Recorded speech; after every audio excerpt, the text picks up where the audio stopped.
Frontal sinus ಅಂತ ನಾವೇನು ಕರಿತೀವಿ, ಅಲ್ಲಿ ಪುಟ್ಟ ಒಂದು ಹಳ್ಳದ ಥರ ಜಾಗದಲ್ಲಿ ಕಫ ಅಧಿಕ ಪ್ರಮಾಣದಲ್ಲಿ ಕ್ರೋಢೀಕರಣ ಆಗ್ತಕ್ಕಂತಹ ಸಂದರ್ಭಕ್ಕೆ ನಾವು ಸೈನುಸೈಟಿಸ್ ಅಂತ ಕರಿತೀವಿ. Self medication is bad, self irritation is mad ಅಂತ. ಮೂಗಿನ ಹೊಳ್ಳೆಗಳು ಶಿರಸ್ಸಿಗೆ ದಾರಿ.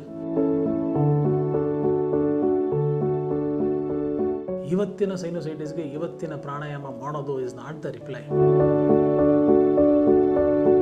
ಕ್ಯಾವಿಟೀಸ್ನ ಕ್ಲೆನ್ಸ್ ಮಾಡೋಕ್ಕೆ ಒಂದು best remedies is simple pranayama, the deep breathing exercise.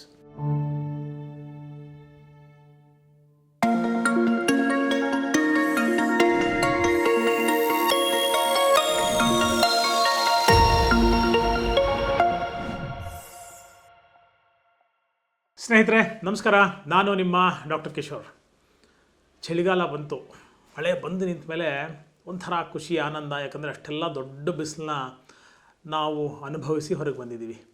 ಸ್ವಲ್ಪ ಶೀತಲ ವಾತಾವರಣ ನಮ್ಮನ್ನು ಆವರಿಸ್ಕೊಂತು ಅಂದಾಗ ಅನೇಕರಿಗೆ ಜಾಸ್ತಿ ಆಗ್ತಕ್ಕಂತಹ ಪ್ರಾಬ್ಲಮ್ಗಳಲ್ಲಿ ಸೈನೋಸೈಟಿಸ್ ಕೂಡ ಒಂದು. ಏನಿದು ಸೈನೋಸೈಟಿಸ್? ಡಾಕ್ಟರ್ ಹೇಳಿದ್ದಾರೆ ಸೈನಸ್ ಆಗಿಬಿಟ್ಟಿದೆ, ಸೈನಸ್ಗೆ ಟ್ರೀಟ್ಮೆಂಟ್ ಕೊಡ್ತೀರಾ ಅಂತ ನೂರಾರು ಜನ ನಮಗೆ ಫೋನ್ ಮಾಡ್ತಾ ಇರ್ತಾರೆ ಅಲ್ವಾ. ಐಟಿಸ್ ಅಂದರೆ ಊತ, ಇನ್ಫ್ಲಮೇಷನ್, ಬಾವು.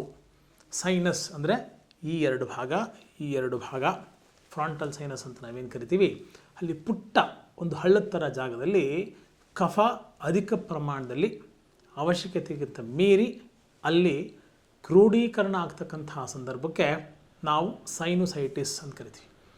ಏನಾಗುತ್ತೆ ಸೈನೋಸೈಟಿಸಲ್ಲಿ? ಹೀಗೆ ಒತ್ತಿದ್ರೆ ಪ್ರಾಣ ಹೋದಂಗಾಗೋದು, ಶಬ್ದ ಅಸಹಿಷ್ಣುತೆ, ಯಾವುದೋ ಸೌಂಡ್ ಇರಬಾರ್ದು ಸರ್, ಕತ್ಲೆ ನನ್ನ ಪಾಠಕ್ಕೆ ನಾನು ಬಿಟ್ಬಿಡಿ, ಯಾವುದೆಲ್ಲರ ಹೋಗಲಿ, ತಲೆಗೊಂದು ಬಟ್ಟೆ ಕಟ್ಕೊಂಬಿಡೋಣ, ಮೈಗ್ರೇನ್ಗೆಲ್ಲ ಕಟ್ಕೋತಾರಲ್ಲ ಆ ಥರ ತಲೆಗೊಂದು ಬಟ್ಟೆ ಕಟ್ಕೊಂಬಿಡೋದು. ಕಣ್ಣು ಹಿಂಗೆ ಬಗ್ಸಿದ್ರೆ ಕಣ್ಣಲ್ಲಿ ಬಿದ್ದೋಗುತ್ತೋ ಅಷ್ಟು ಭಾರ. ಉದಾಹರಣೆ ಹೇಗೆಂದರೆ, ಸ್ಪಾಂಜನ್ನು ನೀರಲ್ಲಿ ಹಿಂಗೆ ಎತ್ತಾ ಇದ್ದರೆ ಮೇಲಕ್ಕೆ ಹೋದಷ್ಟು ಹಗರಾಗ್ತಾ ಇರುತ್ತೆ, ಸ್ಪಾಂಜು ನೀರಲ್ಲೇ ಎಳ್ಕೊಂಬಿಡುತ್ತೆ. ಅದೇ ಸ್ಪಾಂಜನ್ನು ಒಂದು ಪೇಂಟಲ್ಲೋ ಸಿಮೆಂಟಲ್ಲೋ ಸಿಂಪಲ್ಲಾಗಿ ಒಂದು ದೋಸೆ ಹಿಟ್ಟಲ್ಲೋ ಅದ್ದುಬಿಟ್ಟು ಮೇಲೆ ಎತ್ತಾ ಇರಿ, ನೀವು ಎತ್ತಿದಷ್ಟು ಅದು ಭಾರ ಆಗ್ತಾ ಇರುತ್ತೆ. ಹಾಗೆ ಇಲ್ಲಿ ತಲೆ ಹಿಂಗೆ ಬಗ್ಗಿಸ್ತಾ ಇದ್ದೀನಿ ಅಂದಾಗ ಸಿಕ್ಕಾಪಟ್ಟೆ ಪೇಯ್ನ್ ಬರೋದು, ಸಿಕ್ಕಾಪಟ್ಟೆ ಹಿಂಸೆ ಆಗೋದು, ವಾಸನೆ ಕಂಡ್ರೆ ಆಗಲ್ಲ. ಯಾವುದೇ ಒಂದು ಚೂರು ಮಲ್ಲಿಗೆ ಹೂವು ಅಥವಾ ಅಗರಬತ್ತಿ ಇದು ನಮಗೆ ಸಿಕ್ಕಾಪಟ್ಟೆ ಟ್ರಿಗರ್ ಆಗ್ತಕ್ಕಂಥದ್ದು, ಅಕ್ಷಿ ಮೇಲಿಂದ ಮೇಲಾಗ್ತಕ್ಕಂಥದ್ದು, ತಲೆನೋವು ಬರ್ತಕ್ಕಂಥದ್ದು, ಸಿಕ್ಕಾಪಟ್ಟೆ ಮಾನಸಿಕ ಅಸಮತೋಲನ ಅಂದರೆ ಏನೋ ಒಂದು ಕಿರಿಕಿರಿ ಅನಿಸ್ತಕ್ಕಂಥದ್ದು, ವಾಂತಿ ಆದರೆ ಒಂಥರ ಓಕೆ, ಕತ್ಲಲ್ಲಿದ್ದರೆ ಒಂಥರ ಓಕೆ, ಪ್ರಾರಂಭಿಕ ಹಂತದಲ್ಲಿ ಮಾತ್ರೆಗಳು ನುಂಗ್ಕೊಂಬಿಟ್ರೆ ಓಕೆ. ಇದೆಲ್ಲ ನಾವು ಅಭ್ಯಾಸ ಮಾಡ್ಕೊಂಡು ಬಂದುಬಿಟ್ಟಿದ್ದೀವಿ. ಇಂಗ್ಲೀಷಲ್ಲಿ ಒಂದು ಮಾತು ಹೇಳ್ತೀವಿ, self medication is bad, self irritation is mad ಅಂತ. ಅನೇಕ ಸಂದರ್ಭದಲ್ಲಿ ಸ್ವಯಂ ಪ್ರೇರಿತರಾಗಿ ನಮ್ಮದೆಲ್ಲ ಸೋಷಿಯಲ್ ಮೀಡಿಯಾ ನಾಲೆಡ್ಜನ್ನು ಅತಿ ಹೆಚ್ಚಿನ ಮಟ್ಟದಲ್ಲಿ ಬಳಸ್ಕೊಂಡು, ನಿಗದಿತ ಪ್ರಮಾಣಕ್ಕಿಂತ ಜಾಸ್ತಿ ಬಳಸ್ಕೊಂಡು ನಮಗೆ ನಾವೇ ಟ್ರೀಟ್ಮೆಂಟ್ ಮಾಡಿಕೊಂಡು ಲಾಂಗ್ ಸ್ಟ್ಯಾಂಡಿಂಗ್ ಮಾತ್ರೆಗಳಿಗೆ ಅಡಿಕ್ಷನ್ ಆಗಿಬಿಟ್ಟು ಅನೇಕವಾದಂಥ ಸಮಸ್ಯೆಗಳು ಬರೋ ಸಾಧ್ಯತೆಗಳು ಸರ್ವೇ ಸಾಮಾನ್ಯವಾಗಿ ಜಾಸ್ತಿ. ಎಲ್ಲರೂ ಹಾಗೆ ಮಾಡ್ತಾರೆ ಅಂತಲ್ಲ, ಆದರೆ ಅನೇಕರು ಇವತ್ತು ಸೆಲ್ಫ್ ಮೆಡಿಕೇಷನ್ ಮಾಡ್ಕೊಳ್ತಕ್ಕಂಥ ನಿಟ್ಟಿನಲ್ಲಿ ಸ್ವಲ್ಪ ಮುಂಚೂಣಿಯಲ್ಲಿದ್ದಾರೆ ಅಂತಕ್ಕಂಥದ್ದು ತುಂಬ ಗಣನೀಯವಾದಂಥ ಒಂದು ವಿಚಾರ. ಸೆಲ್ಫ್ ಮೆಡಿಕೇಷನ್ ಮಾಡ್ಕೋಬಾರ್ದು. ಏನು alternative? Functional foods, home remedies, ಮನೆ ಮದ್ದು, ಈ ಥರದ್ದೆಲ್ಲ ಪ್ರಯೋಗಗಳು ಮಾಡೋದ್ರಿಂದ ಅಡಿಕ್ಷನ್ ಆಗಲ್ಲ. ಭಾಗ 1. ಮುಂದಿನ ಭಾಗದಲ್ಲಿ ಅಡಿಕ್ಷನ್ ಆದರೂ ಕೂಡ ಯಾವುದೇ ಹಂತದ ಯಾವುದೇ ರೀತಿಯ ದುಷ್ಪರಿಣಾಮ ಆ ವ್ಯಕ್ತಿಗೆ ಆ ಸಂದರ್ಭದಲ್ಲಿ ಇರಲಿಕ್ಕೆ ಸಾಧ್ಯ ಇಲ್ಲ. ಹಾಗಾಗಿ ಧೈರ್ಯವಾಗಿ ಅದನ್ನು ಬಳಸ್ಕೊಳ್ಬೋದು. 3ನೇದು, ಇನ್ಯಾವುದೇ ಅಂಗಾಂಗಕ್ಕೆ ದೀರ್ಘಕಾಲೀನವಾಗಿ ಒಂದು ಮಾತ್ರೆಯನ್ನು ನಾವು ತಗೊಳ್ತಾ ಇದ್ದರೆ ಅದು ಲಿವರ್ ಮೇಲೋ ಕಿಡ್ನಿ ಮೇಲೋ ತನ್ನದಂಥ ವ್ಯತಿರಿಕ್ತ ಪ್ರಭಾವವನ್ನು ದೀರ್ಘಕಾಲೀನವಾಗಿ ತಾತ್ಕಾಲಿಕವಾಗಿ ಆ ಇನ್ಫ್ಲಮೇಷನ್ನ ಒಂದು ಆ್ಯಂಟಿ ಇನ್ಫ್ಲಮೇಟರಿ ಮಾತ್ರೆ ಕಮ್ಮಿ ಮಾಡ್ತಕ್ಕಂಥ ಶಕ್ತಿ ಸಮರ್ಥತೆ ಹೊಂದಿರ್ಬೋದು. ಹಾಗಾದರೆ ಒಳ್ಳೆಯ ಮನೆ ಮದ್ದು ಯಾವುದು ಅಂತ ಯೋಚನೆ ಮಾಡಿದಾಗ ಸಿಂಪಲ್ ಪ್ರಾಣಾಯಾಮ. ಏನು ಸರ್, ಬೆಳಗ್ಗೆ ಸೈನೋಸೈಟಿಸಿಂದ ಒದ್ದಾಡ್ತಾ ಇದ್ದೀನಿ, 9 ಗಂಟೆಗೆ ನಾನು ಸ್ಕೂಲ್ಗೆ ಹೋಗಬೇಕು, ನಾನು 7ನೇ ಕ್ಲಾಸ್ ಮಗು ಕೂತ್ಕೊಂಡು ಪ್ರಾಣಾಯಾಮ ಮಾಡಲ? ಇವತ್ತಿನ ಸೈನೋಸೈಟಿಸ್ಗೆ ಇವತ್ತಿನ ಪ್ರಾಣಾಯಾಮ ಮಾಡೋದು ಇಸ್ ನಾಟ್ ದ ರಿಪ್ಲೈ. ಒಂದು ಸಲ ಸೈನೋಸೈಟಿಸ್ ಇದೆ, ಬರ್ತಾ ಇದೆ, ಜಾಸ್ತಿ ಆಗ್ತಾ ಇದೆ, ಕಫಯುಕ್ತ ಕಾಲದಲ್ಲಿ ಶೀತ ಮಳೆಯ ವಾತಾವರಣದಲ್ಲಿ ಜಾಸ್ತಿ ಆಗ್ತಾ ಇದೆ ಅಂದಾಗ ರೆಗ್ಯುಲರಾಗಿ ನಿತ್ಯ ನಿರಂತರ ನಾನು ಬೆಳಗ್ಗೆ 3 ನಿಮಿಷ, ಸಾಯಂಕಾಲ ಒಂದು 3 ನಿಮಿಷ ಪ್ರಾಣಾಯಾಮವನ್ನು ಮಾಡ್ತಾ ಬರ್ತೀನಿ ಅಂದಾಗ ಸಂಪೂರ್ಣ ಆ ಸೈನಸ್ ಟ್ರ್ಯಾಕ್ಟ್ ಕ್ಯಾವಿಟೀಸ್ನ ಕ್ಲೆನ್ಸ್ ಮಾಡೋಕ್ಕೆ ಒಂದು ಬೆಸ್ಟ್ ರೆಮಿಡೀಸ್ ಈಸ್ ಸಿಂಪಲ್ ಪ್ರಾಣಾಯಾಮ ಅಥವಾ ಡೀಪ್ ಬ್ರೀತಿಂಗ್ ಎಕ್ಸಸೈಸ್. ನೆಕ್ಸ್ಟ್ ಏನು, ಸ್ಟೀಮರ್. ನಮ್ಮೆಲ್ಲರಿಗೂ ಬ್ಯೂಟಿ ಪಾರ್ಲರಲ್ಲಿ ಅನೇಕ ಮಹಿಳಾ ಮಣಿಗಳು ಇದರ ಎಕ್ಸ್ಪೀರಿಯೆನ್ಸ್ ಮಾಡಿರ್ತಾರೆ. ಫೇಶಿಯಲ್ ಮಾಡ್ಕೊಳ್ಳೋವಾಗ, ಅನೇಕದಂತಹ ಟ್ರೀಟ್ಮೆಂಟ್ಸ್ ಮಾಡ್ಕೊಳ್ಳೋವಾಗ ಒಂದು ಫೇಶಿಯಲ್ಸ್ನ ತೊಗೊಳಕ್ಕೆ ನಾವು ಸ್ಟೀಮರ್ನ ಬಳಸ್ತೀವಲ್ವ. ಅದರಲ್ಲೇ ಪುಟ್ಟ ಸ್ಟೀಮರು ಚೆನ್ನಾಗಿ ಹೊಗೆ ಬಂದು ಮೂಗು ಪೆನೆಟ್ರೇಟ್ ಆಗೋಂಥ ಸುಖೋಷ್ಣವಾದ ರೀತಿಯಲ್ಲಿ, ಪಾಯಿಂಟ್ ಟು ಬಿ ಅಂಡರ್ಲೈನ್, ತುಂಬ ಸುಟ್ಟು ಹೋಗಬಾರ್ದು ಮೂಗು ಒಳಗಡೆ. ಅದು ಹಿಂಗೆ ವಾಸನೆ ಎಳ್ಕೊಂಡ್ಬಿಟ್ರೆ ಹೊಗೆ ಒಳಗೆಲ್ಲ ಕಿತ್ಕೊಂಡು ರಕ್ತ ಬರೋ ಹಂಗಿರಬಾರ್ದು. ಅಥವಾ ಎಲ್ಲೊಂದು 15 ಅಡಿ ದೂರದಲ್ಲಿ ಇಟ್ಕೊಂಡು ಅದ್ರ ಪಾಟ್ಗೆ ಅದಿರಲಿ ಬಿಡಿ ಸರ್, ನಾನು ವಾತಾವರಣದಲ್ಲಿ ಇರ್ತೀನಿ, ಅದು ಕೂಡ ವರ್ಜ್ಯ, ಹಾಗಾಗಬಾರ್ದು. ನಮ್ಮ ಎದೆ ಲೆವೆಲ್ಗೆ ಇವೆಲ್ಲ ಯಾಕೆ ಹೇಳ್ತಾ ಇದ್ದೀನಿ ಗೊತ್ತಾ? ಚಿಕ್ಕ ಪುಟ್ಟ ಮಾಡಿಫಿಕೇಷನ್ಸು, ಅಪ್ಲಿಕೇಶನ್ ಆಫ್ ನಾಲೆಡ್ಜಿಂದ ಅನೇಕ ಗೊತ್ತಿರತಕ್ಕಂಥ ರೆಮಿಡೀಸು ಕೆಲಸ ಮಾಡದೇ ಇರತಕ್ಕಂಥ ಹಂತದಲ್ಲಿ ಕೆಲಸ ಮಾಡೋಕ್ಕೆ ಅನುಕೂಲ ಆಗುತ್ತೆ ಅನ್ನೋಕ್ಕೆ ನಿದರ್ಶನ. ನಮ್ಮ ಎದೆಯ ಲೆವೆಲ್ಗೆ, ಚೆಸ್ಟ್ ಲೆವೆಲ್ಗೆ ಒಂದು ಸ್ಟೀಮರ್ನ ಇಟ್ಕೊಂಡು ಅದಕ್ಕೆ ಸಾಧ್ಯ ಆದರೆ 4 ರಿಂದ 6 ಹನಿ ಪರಿಶುದ್ಧವಾದಂಥ ನೀಲಗಿರಿ ಎಣ್ಣೆಯನ್ನು ಹಾಕಿ ಡೀಪ್ ಇನ್ಹಲೇಷನ್, ದೀರ್ಘವಾಗಿ ಉಸಿರಿಟ್ಕೊಳ್ತಕ್ಕಂಥದ್ದು, ಹೋಲ್ಡ್ ಮಾಡೋದು, ಸ್ವಲ್ಪ ಹೋಲ್ಡ್ ಆದಮೇಲೆ ನಿಧಾನಕ್ಕೆ ಉಸಿರು ಬಿಡೋದು. ಯಾವ ಮೂಗಿನ ಹೊಳ್ಳೆಯಿಂದ ಉಸಿರು ಬಿಟ್ಟಿದ್ದೀವೋ ಅದೇ ಮೂಗಿನ ಹೊಳ್ಳೆಯಿಂದ ಮತ್ತೆ ಉಸಿರನ್ನು ಎಳೆದುಕೊಳ್ತಕ್ಕಂಥದ್ದು. ಎಷ್ಟು ಹೊತ್ತು ಸಾಧ್ಯ ಇರೋ ಅಷ್ಟೊತ್ತು ಬ್ಲಾಕ್ ಮಾಡ್ತಕ್ಕಂಥದ್ದು, ನಿಧಾನಕ್ಕೆ ಇನ್ನೊಂದು ಹೊಳ್ಳೆಯಿಂದ ಬಿಡೋದು. ಸಿಂಪಲ್ ನೀಲಗಿರಿ ಸ್ಟೀಮಿಂಗ್. ತುಂಬ ಸಮಸ್ಯೆ ಇನ್ನೂ ಜಾಸ್ತಿ ಇದೆ ಅಂದಾಗ ನಾವು ಮೆಡಿಕೇಟೆಡ್ ಆಯಿಲ್ಸು, ಆಯುರ್ವೇದ ರೀತಿಯಲ್ಲಿ ಮೂಗಿಗೆ ಇನ್ಸ್ಟಾಲೇಷನ್ ಮಾಡೋಕ್ಕೆ ನಾವು ಅಡ್ವೈಸ್ ಕೊಡ್ತೀವಿ, ಅದನ್ನು ಮಾಡ್ಬೋದು.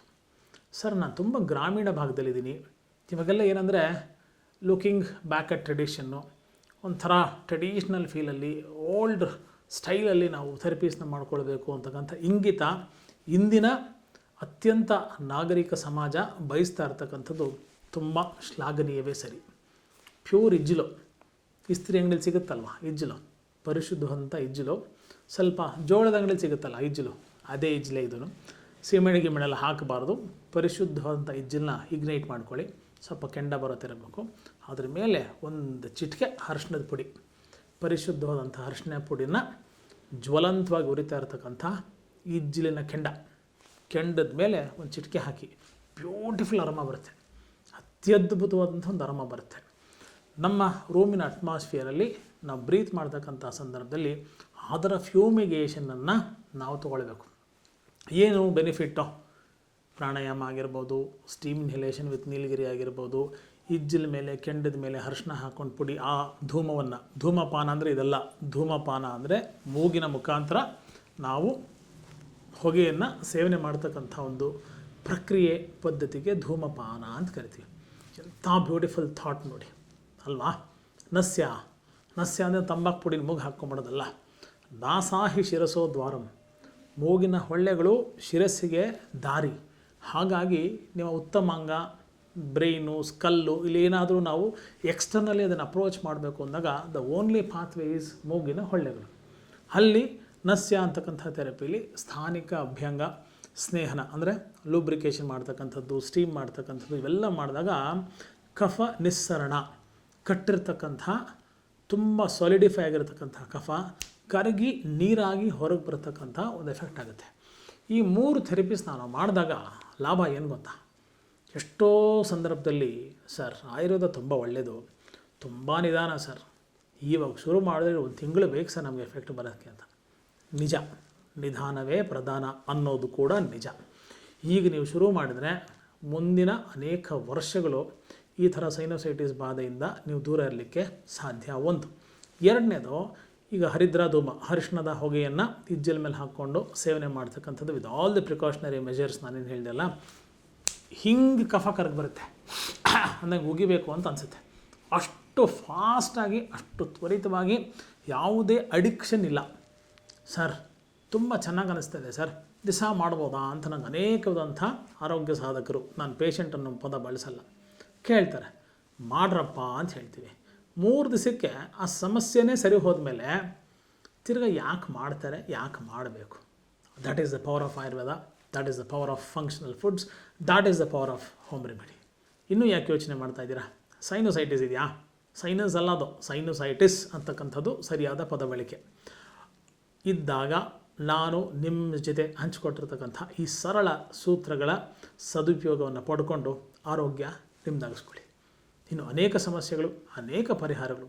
ವಾಪಸ್ ಬರ್ತೀನಿ, ಕಾಯ್ತಾ ಇರಿ. ನಮಸ್ಕಾರ.